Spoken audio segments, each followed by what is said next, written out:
आजामोन लोगोफोर नोंसोरो बोसोर गोजामखौ बिदाय हरदोंना हराखै आगैमोन? दिनै बिदाय हरसिगोन आङो। दिनै लास्ट 31 तारिख 2022 मायथाइ।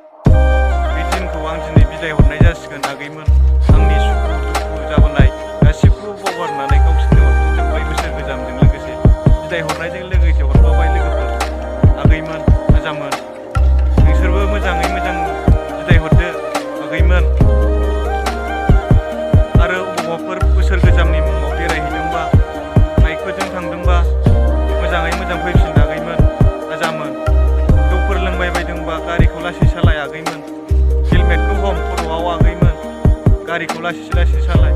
रायज्लायनो रोङा गारिया इन्जिन बुस्थुसो आगैमोन। नोंसोरो खरा सालायलाबायनो नाङा। नोंसोरबो बिदाय हरदो आगैमोन। आंबो बिदाय हरनोसै। आंना बिदाय हरनाया एसे लोंनो नागिरदों आं आगैमोन आजामोन। बुरजा नङा हारसिंसो नालाय नै बेसिबांल' एसेल' लोंगोन बोसोर गोजामाव। गाबोन हेपि निउ इयार नालाय गाबोन एसे साबसिन लोंसै आरो एसे बरायनायाबो मोजांसिन जागोन नालाय लोगोफोर आगैमोन आजामोन।